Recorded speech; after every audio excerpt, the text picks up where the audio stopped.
Hello students, എല്ലാവർക്കും പുതിയൊരു ക്ലാസ്സിലേക്ക് സ്വാഗതം. നമുക്കറിയാം കോവിഡിൻ്റെ രണ്ടാം തരംഗം, ലോക്ക്ഡൗൺ ഒക്കെ പിന്നെയും വന്നിട്ടുണ്ട്. അപ്പോൾ യൂണിവേഴ്സിറ്റി സ്റ്റുഡൻസിനെ സംബന്ധിച്ച് അത് വളരെ ബുദ്ധിമുട്ടുണ്ടാക്കുന്ന ഒരു കാര്യമാണ് അല്ലേ. കാരണം ഫൈനൽ ഇയേഴ്സിൻ്റെ എക്സാം, 6th സെം സ്റ്റുഡൻസിൻ്റെ എക്സാം 2 തവണ ഡേറ്റ് വന്നിട്ട് പിന്നെയും മാറ്റിയിട്ടുണ്ട് അല്ലേ. 2 തവണ ഡേറ്റ് വന്നു. അപ്പോൾ ഇനിയിപ്പോൾ നമുക്ക് എക്സാം പ്രതീക്ഷിക്കാം. ലോക്ക്ഡൗൺ കഴിഞ്ഞിട്ടൊന്ന് നോർമലായിട്ട് കണ്ടീഷൻ വരുന്ന സമയത്ത് ഇനി എക്സാം പ്രതീക്ഷിക്കാൻ പറ്റും. അതേപോലെ തന്നെ 3rd സെമ്മിൻ്റെ എക്സാം ഉണ്ട്. 3rd സെമ്മിൻ്റെ എക്സാം 6th കഴിഞ്ഞ പാട് 3rd സെമ്മിൻ്റെ എക്സാം ഉണ്ട്. അങ്ങനെ ഒരുപാട് യൂണിവേഴ്സിറ്റി എക്സാം പിന്നാലെ വരാനുണ്ട്. അപ്പോൾ നമ്മളിപ്പോൾ ഫോക്കസ് ചെയ്യുന്ന 6th സെം BCom BBAയുടെ ക്ലാസ്സുകളാണ്. നമ്മൾ കഴിഞ്ഞ 5th സെമ്മിൻ്റെ BCom BBAയുടെ ഇമ്പോർട്ടൻറ്റ് ടോപ്പിക്സൊക്കെ എക്സാമിന് മുമ്പേ ചെയ്തിട്ടുണ്ടായിരുന്നു അല്ലേ. അപ്പോൾ അതുപോലെ അത് കുറച്ച് എക്സാമിന് അടുപ്പിച്ചിട്ടായിരുന്നു.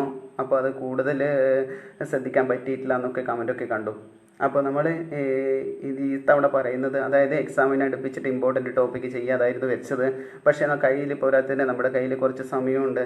അല്ലെങ്കിൽ നമുക്കറിയാം എക്സാം വരുന്ന സമയത്ത് ഇതുവരെ 6th സെമ്മിൻ്റെ പോർഷൻസൊക്കെ കവർ ചെയ്തിട്ടുണ്ടാവും, കോളേജുകളിലൊക്കെ കവർ ചെയ്തിട്ടുണ്ടാവും. പക്ഷേ നമ്മളിങ്ങനെ എക്സാം നീളുന്നതിനനുസരിച്ചിട്ട് അതുമായിട്ടുള്ള ടച്ചൊക്കെ വിട്ടുപോകാം അല്ലെ. കാര്യങ്ങളൊക്കെ പഠിച്ചിട്ട് ടച്ചും കാര്യങ്ങളൊക്കെ വിട്ടുപോകാം.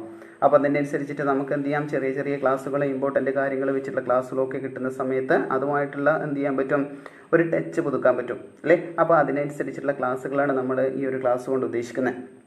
BCom BBAയുടെ ഇമ്പോർട്ടൻ്റ് ആയിട്ടുള്ള ചില ടോപ്പിക്കുകൾ, ഇമ്പോർട്ടൻ്റ് ആയിട്ടുള്ള കാര്യങ്ങൾ, അതായത് അത് പഠിക്കണം, അത് ഇമ്പോർട്ടൻ്റ് ആണ് എന്നെല്ലാം ഉദ്ദേശിക്കുന്നത്. ഇമ്പോർട്ടൻ്റ് ആയിട്ടുള്ള ചില ടോപ്പിക്കുകൾ എന്താണെന്ന് പറഞ്ഞു തരിക. ഇമ്പോർട്ടൻ്റ് ആയിട്ട് പഠിക്കേണ്ട കാര്യങ്ങൾ അതേപോലെ പഠിച്ചോളാം. ഓക്കെ, ഓരോ ടോപ്പിക്ക് ഒരുപാട് കാര്യങ്ങളൊന്നുമില്ല.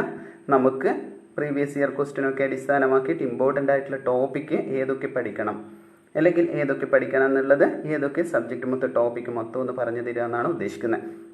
അപ്പോൾ അത് ക്ലാസ് കിട്ടാത്ത കുട്ടികൾക്ക്, അല്ലെങ്കിൽ ക്ലാസ് ഇതുവരെ കിട്ടാത്ത കുട്ടികൾക്കും ക്ലാസ്സിൽ പോകാത്ത കുട്ടികൾക്കൊക്കെ അത് ഉപകാരമായിരിക്കും. അപ്പോൾ അതിനനുസരിച്ചിട്ടാണ് നമ്മൾ ക്ലാസ് സെറ്റ് ചെയ്തിരിക്കുന്നത്. ഓരോ ടോപ്പിക്കും കൃത്യമായിട്ട് പഠിക്കുക, മാക്സിമം എഴുതി പഠിക്കുകയാണെങ്കിൽ അത്രയും നല്ലത്. അപ്പോൾ ഓരോ ടോപ്പിക്കിൽ നിന്നും പ്രധാന കാര്യങ്ങളാണ്, വരുന്ന കാര്യങ്ങൾ മാത്രമേ നമ്മൾ പറയുന്നുള്ളൂ. അപ്പോൾ അത് കൃത്യമായിട്ട് പഠിക്കാൻ ശ്രമിക്കാം. എന്തെങ്കിലും കാര്യങ്ങൾ, ഡൗട്ടോ കാര്യങ്ങളോ ഉണ്ടെങ്കിൽ കമൻറ്റായിട്ട് ചോദിക്കാം. അതേപോലെ തന്നെ നിങ്ങൾക്ക് എന്തെങ്കിലും എക്സ്ട്രാ ടോപ്പിക്ക് വേണമെങ്കിൽ, ഏതെങ്കിലും സബ്ജക്റ്റിൻ്റെ ടോപ്പിക് ഇമ്പോർട്ടൻ്റ് ആയിട്ട് നിങ്ങൾക്ക് തോന്നുന്നുണ്ടെങ്കിൽ അതിൻ്റെ ടോപ്പിക്ക് കൂടെ, ഞാൻ ഈ കവർ ചെയ്യാത്ത ടോപ്പിക്കാണെങ്കിൽ അതുകൂടെ കമൻറ്റ് ചെയ്യാം. ഓക്കെ, അപ്പോൾ ഇന്നത്തെ ക്ലാസ്സിൽ നമ്മൾ പറയുന്നത് 6th സെം BBAയുടെ വർക്കിംഗ് ക്യാപിറ്റൽ മാനേജ്മെൻറ്റിലെ പ്രധാനപ്പെട്ട ഒരു ടോപ്പിക്കാണ്. വർക്കിംഗ് ക്യാപിറ്റൽ മാനേജ്മെൻറ്റ് എന്ന് പറയുന്നത് ഒരു ചെറിയ പേപ്പറാണ്, പക്ഷേ ഇമ്പോർട്ടൻ്റ് ആണ്. ഒരുപാട് കാര്യങ്ങളൊന്നും പഠിക്കാനില്ലെങ്കിലും നമുക്കതിൽ കുറേ എന്ത് ചെയ്യുന്നുണ്ട്, പ്രധാനപ്പെട്ട കാര്യങ്ങൾ പഠിക്കാനുണ്ട്. വർക്കിംഗ് ക്യാപിറ്റൽ മാനേജ്മെൻറ്റ് പ്രോബ്ലം വരുത്തുന്നുണ്ട്. വർക്കിംഗ് ക്യാപിറ്റൽ ഓപ്പറേറ്റിംഗ് സൈക്കിൾ, ഒക്കെ working capital, duration of working capital കണ്ടുപിടിക്കുക, അതേപോലെ തന്നെ അവസാനം, അങ്ങനെയുള്ള കുറച്ച് പ്രോബ്ലവും കാര്യങ്ങളൊക്കെ വരുന്നുണ്ട്. എന്നാലും നമ്മൾ പ്രീവിയസ് ഇയർ ക്വസ്റ്റ്യൻ അനലൈസ് ചെയ്ത് നോക്കുന്ന സമയത്ത് വലിയ പ്രോബ്ലം ക്വസ്റ്റ്യൻ ഒന്നും നമുക്ക് ഇവിടെ കാണുന്നില്ല, ഈ വർക്കിംഗ് ക്യാപിറ്റൽ മാനേജ്മെൻറ്റിൽ കാണുന്നില്ല. പക്ഷേ ഒരുപാട് തിയറി കാര്യങ്ങൾ നമുക്ക് എഴുതാനുണ്ട്. ഓക്കെ, അപ്പോൾ അത് കൃത്യമായിട്ട് പഠിച്ചു വെക്കുക. ഓരോ കാര്യങ്ങളും, വരുന്ന കാര്യങ്ങൾ കൃത്യമായിട്ട് പഠിച്ചു വെക്കുക. അപ്പോൾ നമ്മൾ ഈ ക്ലാസ്സിൽ പറയുന്നതെന്ന് വെച്ചാൽ ഓരോ ചാപ്റ്ററിനെ സംബന്ധിച്ച് പ്രധാനപ്പെട്ട ടോപ്പിക്ക് എന്തൊക്കെ പഠിക്കണം, ഓരോ ടോപ്പിക്കിലും എന്തൊക്കെ പഠിക്കണം എന്നാണ് പറയുന്നത്. അത് കൃത്യമായിട്ട് പഠിക്കുക, മാക്സിമം നോട്ട് എഴുതിയിട്ട് പഠിക്കാൻ ശ്രമിക്കുക. ഓക്കെ, ക്ലാസ്സിലെ കുട്ടികളാണെങ്കിൽ, ക്ലാസ്സിലൊക്കെ പോയ കുട്ടികളാണെങ്കിൽ അവരുടെ കയ്യിൽ നോട്ട് ഉണ്ടാവും. ഇനി അത് വൈഡ് നോട്ടോ വലിയ നോട്ടൊക്കെ ആണെങ്കിൽ സിമ്പിളായിട്ട് പഠിക്കാൻ ശ്രമിക്കുക. അല്ലെങ്കിൽ ഇനി ക്ലാസ്സിൽ പോകാത്ത കുട്ടികളാണെങ്കിൽ നോട്ട് എഴുതിയിട്ട് പഠിക്കാൻ ശ്രമിക്കുക. ഓക്കെ, കൃത്യമായിട്ട് നോട്ട് എഴുതിയിട്ട് പഠിച്ചാൽ അത് മനസ്സിലാക്കിയിട്ട് പഠിക്കണം. കാരണം നമുക്ക് എക്സാമിന് അത് പഠിച്ചിട്ട്, അല്ലെങ്കിൽ അത് ഇമ്പോർട്ടൻ്റ് ആണ് എന്ന് പറഞ്ഞാൽ ആ ടോപ്പിക്ക് നോക്കിയിട്ട് നമുക്ക് എക്സാമിന് പോകാം, അത് മാത്രം ബൈഹാർട്ട് പഠിക്കാം. പക്ഷേ അത് മനസ്സിലാക്കി പഠിക്കണമെങ്കിൽ, നമ്മൾ ഡിഗ്രിക്ക് പഠിക്കുന്നത് എന്തുകൊണ്ടാണ്, ഡിഗ്രിക്ക് പഠിക്കുന്ന കാര്യങ്ങൾ നമുക്ക് ചിലപ്പോൾ പിന്നെ എപ്പോഴെങ്കിലും ഭാവിയിൽ എന്തൊക്കെ കാര്യങ്ങൾക്ക് നമുക്ക് ആവശ്യമായിട്ട് വന്നിട്ടുണ്ടെങ്കിൽ അത് അപ്ലൈ ചെയ്യേണ്ടി വരും. നമ്മൾ എക്സാമിന് മാത്രം നോക്കിയിട്ട്, ആ പോയിന്റ് മാത്രം നോക്കിയിട്ട് പോകുന്ന സമയത്ത് അത് എന്താണെന്ന് നമുക്കറിയാൻ പറ്റില്ല. നേരെ മറിച്ച് നമ്മളത് പഠിക്കുക, സിമ്പിളായിട്ട് മനസ്സിലാക്കി വെക്കുക. എന്താണെന്ന് മനസ്സിലാക്കിയിട്ടുണ്ടെങ്കിൽ ഒരു പക്ഷേ നമ്മളിത് പഠിക്കാതെ പോയാൽ കൂടെ നമുക്ക് എന്ത് ചെയ്യാൻ പറ്റും, സ്വന്തം വാക്കിൽ അത് എഴുതാൻ പറ്റും. അപ്പോൾ ഓരോ കാര്യങ്ങൾ നിങ്ങൾ മനസ്സിലാക്കുക എന്നുള്ള ഉദ്ദേശത്തോടെയാണ് എന്ത് ചെയ്യുന്നത്, ഈ ഒരു ക്ലാസ് ഞാൻ സെറ്റ് ചെയ്തിരിക്കുന്നത്. അപ്പോൾ അത് കൃത്യമായിട്ട് എന്ത് ചെയ്യാം, മനസ്സിലാക്കാൻ ശ്രമിക്കാം. ഓക്കെ, മനസ്സിലാക്കിയിട്ട് പഠിക്കാൻ ശ്രമിക്കാം. ഓക്കെ അല്ലേ. അപ്പോൾ ഇന്നത്തെ ക്ലാസ്സിൽ നമ്മൾ പറയുന്നത് വർക്കിംഗ് ക്യാപിറ്റൽ മാനേജ്മെൻറ്റിലെ ഫസ്റ്റ് ചാപ്റ്ററിലെ പ്രധാനപ്പെട്ട കാര്യങ്ങളാണ്. ഒരുപാട് വീഡിയോ ലോങ് ആയിട്ടൊന്നും പോകുന്നില്ല അല്ലേ, ഓരോ ടോപ്പിക്കും പോകുന്നില്ല. അല്ലെങ്കിൽ അങ്ങനെ പോയാൽ തന്നെ എന്ത് ചെയ്യും, അത് നിങ്ങൾക്ക് പ്രശ്നമായിരിക്കും അല്ലേ. വീഡിയോ ലെങ്ത് കൂടിക്കഴിഞ്ഞാൽ ക്ലാസ് കാണാനും ബുദ്ധിമുട്ടായിരിക്കും, അതൊരു മടുപ്പൊക്കെ തോന്നാം. അപ്പോൾ നമ്മൾ ഓരോ ക്ലാസ്സിലും ചെറിയ ടോപ്പിക്ക് അല്ലെ, ഒരു ചാപ്റ്ററിൻ്റെ തന്നെ, ഇപ്പോൾ ഫസ്റ്റ് ചാപ്റ്ററിൻ്റെ ടോപ്പിക്ക് തന്നെ നമ്മൾ എന്ത് ചെയ്യുക, അതിൽ നിന്ന് വരുന്ന പ്രധാനപ്പെട്ട ടോപ്പിക്ക് 1-2 ക്ലാസ്സുകളിലായിട്ട് നമ്മൾ കവർ ചെയ്യും. ഫസ്റ്റ് ചാപ്റ്ററിൽ നമ്മൾ working capital management, working capital എന്താണെന്നും ആ വർക്കിംഗ് ക്യാപിറ്റലിനെ സംബന്ധിക്കുന്ന കോൺസെപ്റ്റ് എന്തൊക്കെയാണ്, വർക്കിംഗ് ക്യാപിറ്റലിൻ്റെ പ്രാധാന്യം എന്തൊക്കെയാണ്, അങ്ങനെയുള്ള കുറച്ച് കാര്യങ്ങളാണ് നമ്മുടെ ഇവിടെ ഫസ്റ്റ് ചാപ്റ്ററിൽ പ്രധാനമായിട്ടുള്ളത് അല്ലേ. അപ്പോൾ അത് എക്സാമിന് ചോദിക്കാൻ വരുന്ന സാധനങ്ങൾ കൃത്യമായിട്ട് ചെറിയ രീതിയിലാണ് നമ്മൾ ഈ ക്ലാസ്സുകളിൽ അവതരിപ്പിക്കുന്നത്. അത് കൃത്യമായിട്ട് പഠിക്കാൻ ശ്രമിക്കാം. ഓക്കെ, അപ്പോൾ ശ്രദ്ധിക്കുക. നമ്മൾ ആദ്യം പറയുന്നത് വർക്കിംഗ് ക്യാപിറ്റൽ മാനേജ്മെൻറ്റിൽ ആദ്യത്തെ ചാപ്റ്റർ എന്താണ്, വർക്കിംഗ് ക്യാപിറ്റൽ എന്താണ് നമുക്കറിയണം അല്ലേ. വർക്കിംഗ് ക്യാപിറ്റൽ, ഒരു സ്ഥാപനത്തിൻ്റെ ക്യാപിറ്റൽ അല്ലെങ്കിൽ ഫിനാൻസ് എന്ന് പറയുന്നത് രണ്ട് തരത്തിലാണെന്ന് നമുക്കറിയാം അല്ലേ. ഫിക്സഡ് ക്യാപിറ്റലുണ്ട്, വർക്കിംഗ് ക്യാപിറ്റലുണ്ട്. ഫിക്സഡ് ക്യാപിറ്റൽ എന്ന് പറയുന്നത് എന്താ? ഫിക്സഡ് ക്യാപിറ്റൽ എന്ന് പറയുന്നത് ക്യാപിറ്റൽ നമ്മൾ ഫിക്സ് അല്ലെങ്കിൽ ലോങ് ടേം അസറ്റ് എല്ലാം ദീർഘകാല ആസ്തികളിൽ നിക്ഷേപം നടത്തുക അല്ലെങ്കിൽ ദീർഘകാല ആസ്തികൾ വാങ്ങാൻ വേണ്ടിയൊക്കെ ഉപയോഗിക്കുന്ന ക്യാപിറ്റലാണ് ഇത് ഫിക്സഡ് ക്യാപിറ്റൽ എന്ന് പറയുന്നത്. Capital required four acquiring fixed assets, ദീർഘകാല ആസ്തികൾ അല്ലെങ്കിൽ ദീർഘകാല കാര്യങ്ങൾക്ക് വാങ്ങാൻ വേണ്ടി നമ്മൾ ഉപയോഗിക്കുന്ന ക്യാപിറ്റലാണ് ഇത് ഫിക്സഡ് ക്യാപിറ്റൽ എന്ന് പറയുന്നത്. ഇനി വർക്കിംഗ് ക്യാപിറ്റൽ എന്ന് പറഞ്ഞാലോ, അതാണ് നമുക്കിവിടെ പഠിക്കാനുള്ളത്. വർക്കിംഗ് ക്യാപിറ്റൽ എന്ന് പറഞ്ഞാൽ capital required for day to day working of an organisation, ഒരു സ്ഥാപനത്തിൻ്റെ അന്നന്നുള്ള പ്രവർത്തനങ്ങൾക്ക് ആവശ്യമായിട്ട് വരുന്ന ക്യാപിറ്റലിനെയാണെന്ന് പറയാം വർക്കിംഗ് ക്യാപിറ്റൽ എന്ന് പറയും. ഡെയിലി പ്രവർത്തനങ്ങൾ അല്ലെ, റോ മെറ്റീരിയൽസ് വാങ്ങുക, വേജസ് കൊടുക്കുക, സാലറി കൊടുക്കുക, റെൻറ്റ് കൊടുക്കുക, അങ്ങനെ അഡ്വർടൈസ്മെൻറ്റ് ചാർജ് കൊടുക്കുക, അങ്ങനെയുള്ള അന്നുള്ള ആവശ്യങ്ങൾക്ക് വരുന്ന ക്യാപിറ്റലിനെയാണ് നമ്മൾ എന്ത് പറയാം, വർക്കിംഗ് ക്യാപിറ്റൽ എന്ന് പറയും. ഓക്കെ, അപ്പോൾ അങ്ങനെയുള്ള വർക്കിംഗ് ക്യാപിറ്റൽ എന്താണ് നമുക്കറിയാം. ഇപ്പം തന്നെ നമുക്കറിയാം വർക്കിംഗ് ക്യാപിറ്റൽ എന്ന് പറയാൻ ജസ്റ്റ് മനസ്സിലാക്കി വെക്കുക എന്താണ് capital required for day to day working of an organisation. ഞാൻ പറയുന്ന കാര്യം കൃത്യമായിട്ട് ശ്രദ്ധിക്കുക, അതിനുശേഷം നമുക്ക് നോട്ട് വെച്ചിട്ട് പറയാം. ഓക്കെ, അപ്പോൾ day to day working of an organisation. Working capital ചോദിച്ചിട്ടുണ്ടെങ്കിൽ നമ്മൾ അതേപോലെ എഴുതാം. ഇനി വർക്കിംഗ് ക്യാപിറ്റലിനെ സംബന്ധിക്കുന്ന പ്രധാനപ്പെട്ട രണ്ട് കോൺസെപ്റ്റ് ഉണ്ട്, രണ്ട് ആശയങ്ങളുണ്ട്. അതും പ്രധാനമാണ്, എക്സാമിന് പ്രധാനമായിട്ട് ചോദിക്കുന്ന കാര്യമാണ് കോൺസെപ്റ്റ്. വർക്കിംഗ് ക്യാപിറ്റലിൻ്റെ രണ്ട് തരത്തിലുള്ള കോൺസെപ്റ്റാണ്. ഒന്ന് ഗ്രോസ് കോൺസെപ്റ്റും, രണ്ട് നെറ്റ് കോൺസെപ്റ്റും. ഗ്രോസ് കോൺസെപ്റ്റും നെറ്റ് കോൺസെപ്റ്റും. ഗ്രോസ് കോൺസെപ്റ്റ് അനുസരിച്ചിട്ട് വർക്കിംഗ് ക്യാപിറ്റൽ എന്ന് പറയുന്നത് ടോട്ടൽ കറണ്ട് അസറ്റിന് സമമാണെന്ന് പറയുന്നു. ഗ്രോസ് കോൺസെപ്റ്റ് അനുസരിച്ചിട്ട് working capital is equal to total current asset. Just മനസ്സിലാക്കി വെക്കുക. നോട്ട് പറയുമ്പോൾ നമുക്ക് എന്ത് ചെയ്യാം, നോട്ട് വെച്ച് എക്സ്പ്ലെയിൻ ചെയ്യുമ്പോൾ ഒന്നുകൂടെ മനസ്സിലാക്കി എടുക്കാൻ പറ്റും. ഓക്കെ, അപ്പോൾ ഗ്രോസ് കോൺസെപ്റ്റ് അനുസരിച്ചിട്ട് വർക്കിംഗ് ക്യാപിറ്റൽ എന്തിന് സമാണെന്ന് പറയുന്നു, ടോട്ടൽ കറണ്ട് അസറ്റിന് സമമാണെന്ന് പറയുന്നു. ഓക്കെ, ജസ്റ്റ് ഒന്ന് മനസ്സിലാക്കുക. ഇനി നെറ്റ് കോൺസെപ്റ്റ് അനുസരിച്ചിട്ട് വർക്കിംഗ് ക്യാപിറ്റൽ എന്ന് പറയുന്നത് current asset minus current liability ആണെന്ന് പറയുന്നു. The excess of current assets over current liabilities. Current അസറ്റും കറണ്ട് ലയബിലിറ്റിയും തമ്മിലുള്ള വ്യത്യാസമാണ് വർക്കിംഗ് ക്യാപിറ്റൽ എന്ന് പറയുന്നു ഇവിടെ നെറ്റ് കോൺസെപ്റ്റിൽ. അപ്പോൾ രണ്ട് കോൺസെപ്റ്റ് എന്താ, വർക്കിംഗ് ക്യാപിറ്റൽ എന്ന് പറഞ്ഞു, രണ്ട് കോൺസെപ്റ്റ് പറഞ്ഞു, ഗ്രോസ് കോൺസെപ്റ്റും നെറ്റ് കോൺസെപ്റ്റും പറഞ്ഞു. ഓക്കെ, ഇനി അത് രണ്ടും തമ്മിലുള്ള വ്യത്യാസമൊക്കെ നമുക്ക് പഠിക്കണം. ഓക്കെ, ജസ്റ്റ് ഒന്ന് ഐഡിയ ഞാൻ പറഞ്ഞിട്ടുണ്ട്. ഇനി നമുക്ക് എന്ത് ചെയ്യാം, നോട്ട് വെച്ചിട്ടൊന്ന് പഠിക്കാം. ഓക്കെ, രണ്ട് ജസ്റ്റ് കാര്യങ്ങൾ പറയുന്നത് എന്താ വർക്കിംഗ് ക്യാപിറ്റൽ, അതിൻ്റെ രണ്ട് കോൺസെപ്റ്റ്, ആ രണ്ട് ഡിഫറൻസ് ആണ് നമ്മൾ പറഞ്ഞുകൊണ്ടിരിക്കുന്നത്. അത് അതേപോലെ പഠിക്കാൻ ശ്രമിക്കുക. ഒന്നുകൂടെ നോട്ട് വെച്ച് നാം പറയുന്ന സമയത്ത് എന്ത് ചെയ്യാം, കൃത്യമായിട്ട് എഴുതി വെച്ചിട്ട് പഠിക്കാം. ഓക്കെ, അപ്പോൾ ശ്രദ്ധിക്കാം. Working capital. Working capital is the capital required for the day to day working of an enterprise. നമ്മൾ പറഞ്ഞിട്ടുണ്ട് വർക്കിംഗ് ക്യാപിറ്റൽ എന്ന് പറയുന്നത് എന്താ, day to day working. Capital required for day to day working of an enterprise. ഒരു സ്ഥാപനത്തിൻ്റെ അന്നുള്ള പ്രവർത്തനങ്ങൾക്ക് ആവശ്യമായിട്ട് വരുന്ന ക്യാപിറ്റലാണ് ഇത് വർക്കിംഗ് ക്യാപിറ്റൽ.